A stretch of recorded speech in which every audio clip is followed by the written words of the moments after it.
market. Really? It's one of the things that I think is really interesting. If you look at the popularity of farmers market these days, and we're like, oh, it's the thing, and it's a big growing industry, and Washington State's now taking notice, and King County is now taking notice. Like, oh, there's a little more movement happening with changing the laws for the health department stuff to make it a little easier for farmers markets, because it's with volume comes a little more pressures to work with the organization as a whole with markets across the state. But really, that's all happened just in the last decade, I'd say. And I was looking back at this. The Vashon Farmers Market began in the early '80s. It's great, and it didn't become a little more official until it says in 1990 it moved to the current site. So it's been there now for what? Maybe 2020. It's 27 years. It's been in the Village Green. That's huge. It's a long time. How long have you been involved? 4 years. 4 years. Yeah. And what got you involved? How did you get started as the president? Is that what we call it? What is it? Market manager. Market manager, okay. Market manager. I was intrigued by the position when I first moved back to the island 8 years ago. And I did a little research into it and didn't quite fit my lifestyle. Thank you. Didn't quite fit.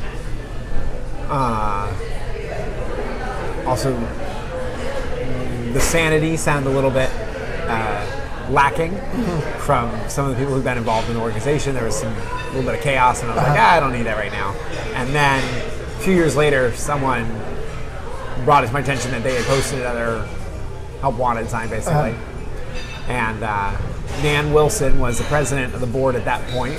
Got it. And she and I knew each other a little bit, and she had a conversation, and she's a highly successful business owner, runs her own company. Yeah. And very creative. I know Nan. Nan's great. And so she really, I think, provided a little organizational stability in her role there, and had some vision for where it was going, and she convinced me that it was the right time for me to join up and be part of that. And she's very enrolling. Nan is very convincing. She is very good at that. She's really good. But I was kind of looking to be convinced. So trying to find ways to stay on the island and to work on the island. So. She's the president of the Vashon Island Growers Association. She was. Right. She was. So what's so there's the Vashon Island Growers Association, and then you're the market manager. Correct. And the Growers Association consists of who? Well, the Vashon Island Growers Association is a 9-person board that runs a 501c3 nonprofit on the island. Great. His mission is to promote and advocate for, I should probably have this memorized, but local agriculture, basically, in a nutshell, and to create a sustainable agricultural economy on Vashon. Great. And they do that through a few things, including a vibrant farmers market. They also do several different educational things, and they do some services for collaboration and facilitation of local agriculture. Great. So that's, in a nutshell, that's what it all kind of looks Great. like. And you essentially work for Viga. Yeah. Great. Viga's my boss. Viga's your boss. Yeah. Great. So they hire me as the market manager to operate the farmers market in accordance with their mission. Fabulous. Yeah. That's great. All right, good. So then you got involved. So then you wanted a job on island. Wanted a job on island. It was something intriguing. I've done a lot of. I mean, I put myself through college in hospitality. I've done wedding planning. I've done special events. I've done that kind of stuff. And so this is like a big event. And you do it. And so I was like, well, I can do that. I know how to do that. And so it also has a great history and culture. So when I got involved, there had been 5 market managers in 4 years before me. There is definitely some turmoil. Not a lot, but a little bit. And yet, this market has vendors who've been there for 20 years. Who cares? Another market manager, whatever. We're still going to show up on Saturdays. Right. So it's got great kind of structural stability. And my job the last several years is, well, how do I actually get out of the way and just help that happen? Yeah. And what do they need? And what are the things they do? And so, starting off with just kind of cleaning up the operational side, first couple of years of figuring out how to streamline that and make it take a lot less time. And we hired a bookkeeper, and she and I have worked a lot on how to really try to spend as little time as possible on the vendor side and on our side dealing with the actual paperwork and the books every week. And so that's gotten a lot better. Great. And it's also simultaneously gotten more complicated because the food access program, which is run by Marilee Runyon, and she's an ex-board president and also longtime Viga member, That's like the Food Access Program is another project under Viga. And they, the first thing that they did was they got the farmers market to be licensed to accept food stamps. So that was the first thing that happened. That was a while ago. That was really exciting, actually. That was awesome.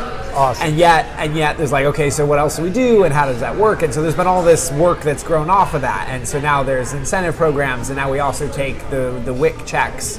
And there's what kind of incentive program? Well, if you bring your food stamp card, your SNAP card to the farmer's market, we'll match the first $10. So if you swipe your card for $10, you get 10 little more tokens that you get to go spend at the market, and then we match them with these fresh bucks. We actually, as of 2 years ago, before then, we were matching with our own little fake money. But they did a bunch of work, and actually with 9 other farmers markets in King County, they applied for and received a grant from the federal government to fund the program for 4 years. And so now we have these official fresh bucks that you can spend at any one of those 9 markets, and where you get those to. And they're a little more. There's a lot of 2 years of negotiating from each market and this, that, and the government and what they can be spent on. But they're a little more focused. The food stamps are anything that is not ready to eat, any food products that's not ready to eat. So you can buy fish, you can buy dairy. The fresh bucks are just produce, mushrooms, fruit, vegetable starts. Right. That's it. But still, it's great. It's awesome. And so people can come, and there's a lot of people on the island who use it as a regular thing. They can double their money, and if they come every single week, they can get an extra $40 a month, and that's great. So that's really cool. So they've been doing stuff, and then they've continued to grow in other ways too, which I see the trickle down effects of. They now have increased their financial capacity and their sponsorships and grants and things they're doing. So they now have funding to give money to 7 different nonprofits on the island. And so they give these coupons to shop at the farmer's market. And those organizations either use them for their own operations, like the Care Center, use it to buy food for their meal program. Yep. But Youth and Family Services gives them away to families in need. So if someone comes to them, Interfaith Council for the Homeless has them, La Comunidad, so they all come to them. And so people need those. So I'll see those showing up in the market. That's cool. So of course that adds to the operational, but we didn't have the ability to even do that kind of stuff without creating a little more stability. So when those bucks come in, the farmers collect them, and then you pay them back in real money. Right. So they do a little accounting with me at the end of every market, and we do 2 eyes on it. We count it twice. We sign off and yada yada, that kind of stuff, and make it all work. Well, tell me about the big drip, the big picture stuff. Tell me about the stuff. Well, so some of the things that has been heard about, and some of the stuff that people know about, we had a bunch of questions about a new building. That's one of the things that come. The market is growing, and the way that it's growing, and the things that the island is seeking, the interest in local food is growing, the consumer demand for stuff is growing. And from all of that, it's become pretty clear that we're going to outgrow, if we haven't already, outgrow the Village Green space. And because of the density of construction in downtown, there's not a lot of room to expand there. As part of all this, before we really kind of defined the problem, we did some research, we did some looking in. We got a grant to work with some architectural students from UW, and they created a little, what if we built this new structure on the Village Green? What would that look like? And we presented that to the community. We got feedback, a couple years of back and forth, and hearing a lot of Islanders' concerns about keeping it a green space and this and that. We don't have any desire to change that, but we also want to figure out how to not curtail the possibilities, especially for local Islanders working locally and supporting the island. I think that's awesome, and the more we can have of that, the better. Yep. That's also part of what keeps it such a fun place. I mean, we have people doing all sorts of crazy things here, and that's what makes Vashon. Right. So we've been looking at what's possible, and we don't have, there's a lot of concern, like, are you going to build a big structure on the Village Green? And no, we're not. That wasn't ever really the plan. It was one step in the learning process of figuring out what we needed. But it's become pretty clear that we've outgrown that space. If not immediately, definitely in the short. It's foreseeable. It's in the soon. So it's like, okay, so what's the next step? And we don't quite know what that next step is, but we are much more actively looking at options. We're having conversations with people with property on the island, and we're looking at locations, and we're looking at things that can do stuff, and we're also trying to figure out what role exactly Viga should have in this next iteration. How involved should Viga as an organization be? Should it just create a forum, or should it provide more services to producers Should it do more for publicity? Should it do more for outreach? Should we plan more events? Like we're trying to figure out what exactly the direction to go is, and that's a lot of talking to people, a lot of thinking about it. I'm asking more pointed questions of bigger markets in Seattle. Well, why did you make the choices to do what you did? And personally, with the goal of, I don't want to force the issue. I have no desire to kind of make it some sort of corporate entity that's creating all these local products. No, not at all. But if the goal is to not ever have to say no to a new vendor who fits our rules, which is, everything at the market is made, grown, processed, created on Vashon. Right, that's the rule. We have a few small exceptions. Seafood is an exception. Right. There has to, but again, they have to have a strong tie to the community and they have to prove it. So, we've had several applicants that I've turned down. We have people that come to the market and I say, you don't fit. But I also hate it when I have to say no to someone who's got a great idea and I don't have a room for them. I can't fit them, or they have some requirements for their product that I can't meet. We've got a couple people who are only with us kind of at the guaranteed pretty season, and yet they're not there in April, May, maybe in June, depending, and they definitely aren't there in November and December, and maybe not in October, which is like half of our market or more. Right. And so figuring out what we can do to create that new space. And I don't know exactly what area it's going to be or what it's going to look like. Super exciting. But it's so exciting. And you start to look at what other people have done. I mean, you look at the Art Center. For me, that's inspiring. It's like if that could pull, what we're looking at is so much smaller than that. If that could happen, then give it a couple years, few years. Chances are good if we found something we get the community excited about. There's no reason why we couldn't make it happen. Yeah. And we will, as a nonprofit, have we'll have to do some local fundraising, but there's additional options for funding from other sources. So that's some of the big picture stuff that's kind of exciting. It's so cool. Good. So, and nothing imminent, but it's all in the. Yeah, and people get concerned, and occasionally someone will approach me at the farmer's market, like, you're going to rip down the village green, or you're going to, like, no, we have no desire to do that. The whole point is to create something that is continuing to build the community. Right. And support all the local businesses and to fit into the vibe, and yet recognizing it's going to grow. And so where do we do that? How do we do it well? Great. Yeah. Very cool. So that's and about how many people you think, you got a percentage or a guess of, excuse me, how many people show up from off island or? This is such a great question. I would love to know the exact answer to that. All I have is gut instinct by faces I recognize and faces I don't recognize. And yet we have, there's people move to the island who I don't know. Right. I think that in what I call the shoulder season, which is those beginning and ending months, it's a lesser amount, somewhere between a quarter to a third probably. Mm-hmm. But, on a busy 4th of July weekend and sunshine, it's got to be 3/4 off island. Yeah, it's a big chunk from off island. Yeah. Somewhere between half and 3/4, I would say. We have a lot of very powerful and not powerful as in like the money they're spending, anything, but just in their dedication and in their commitment to the farmers market, local islanders who come and show up. Yeah.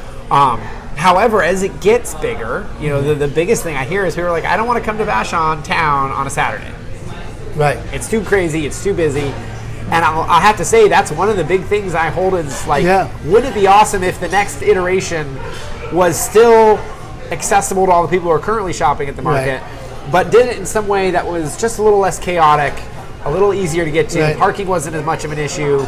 What if we could find that spot that balanced those? That would be interesting. So that all these people who maybe would shop there that are locals, but don't because of the chaos factor, find that the chaos factor was diminished to the point where they would start coming on Saturdays. Because we have people that we don't see anymore. Right. Especially, we have some vendors who've been there 20 years, 8 years, 15 years. And they're like, yeah, well, I don't see so-and-so anymore, and I don't see such and such anymore. So, but we definitely have a lot of local shoppers, and then of course that there's some interesting trends happening across the nation, happening across the state, in what consumers are purchasing. More interest in pre-prepared foods. Mm-hmm. Whether it's something like cashew cheese or, even not the hot foods, but even like a bag of frozen tamales. So you don't have to make lunches late this week. Patty sells those. Right. And her sales on those sorts of things, we can track them. We know those are going up. People's interest in not cooking so much is going up. And, Blue Apron phenomenon. Right? Exactly. And so finding the balance between educating and making sure that there's still awareness and connection to straight agricultural products, buying turnips, but also collaborating with local business and entrepreneurs to allow them to offer those other things that people want. Fabulous. Trying to find that balance. Yeah. Very cool. Yeah. Good. Well, anything else you want people to know about the farmers market, or anything else you want to? The farmers market, I mean, on top of some of the excitement that I have, I mean, I went to school for development and figuring out how to fit that into, my island and living here and support my family and all that kind of stuff. The farmers market just has such an amazing feeling, right? Yeah. You walk into the farmers market, and I've been to markets all over. I've now taken made a point to visit a lot of farmers markets, and some of them are they're just a sales venue. And some of them have a little bit of sparkle or a little bit of shine, but they're also just, they're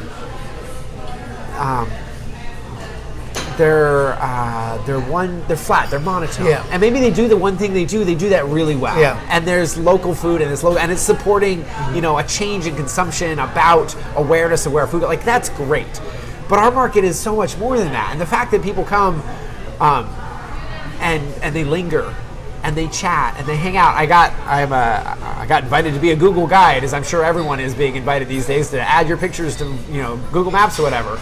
But one of the little things it tells you then is it tells you little stats about a location. And so it tells me, well, did you know that the Vashon Farmers Market, the average person stays there between 20 minutes and an hour? And I was like, well, that's interesting. I do my own little customer counts, but it's nice to have some collaboration. And I know that comparing that information to a close friend of mine runs the University District Market, so we share stats sometimes, and their average customer is there for like 15 minutes. People don't stay there; it's in and out, and so that's interesting. There's this. It's such a teeny little space, but it's I such can a totally teeny get it. space. You got the music, and people are out for the day. And people, I mean, as much as there's that chaos side that some people don't like, there's also the fact that if you want to go out with your kid for a little bit of time on Saturday, you get your shopping done, you see your neighbors, you catch up on the local gossip, you hear about something, you have a sandwich. Yeah. I mean, like, it's got this great vibe and a great feeling, and I love the time that I spend there. Like, it doesn't feel like work. Right. It's like, I mean, there's work to do there, but it's just so joyful. It's great. It really is. And that's I agree. Whatever else I do. That's like my number one. Like, don't mess that up, right? Like, don't mess up the vibe. That's the magic, and I inherited that, and I've worked really hard to listen to the vendors about like how do we keep that. And the vendor community is absolutely amazing, and I think that's maybe one of the final things that we really hit on. The vendors who are on this island who have been doing agriculture, doing small business work, getting up at the crack of dawn, loading their trucks up, driving down, unloading, setting up a tent, putting it all out there. In all weather. And the consistency to create the trust that it's there every single Saturday and people can be there has created something that is just amazing. You don't see that sort of that power creation very often. It's, you have to drive a ways to find that again. And I think that's definitely one of the best parts of the farmers market. And if if anyone comes out here, they got to visit. They got to stop by the farmers market, get a taste. It's like Vashon boiled down into a little 4-hour window. Yeah, it's very cool. I would just tell you, as a customer, I love it. It is one of those rare things on Vashon that's like, okay, well, where you can go and hang out and run into people, and it's centralized, and you can do other things while you're. It's fabulous. It's just really fabulous. And I always see people like arranging meetings there. Like I'll see it like, oh, let's they do the shopping, like, oh, hey, let's sit down, and they chat and they do their little business or whatever. And it's great. Like, yeah, it's really great. All right, now, well, I really appreciate you taking the time and thank being you. here, and thanks for the work you're doing. I appreciate it. Thank you so much for asking. Yeah, you're welcome.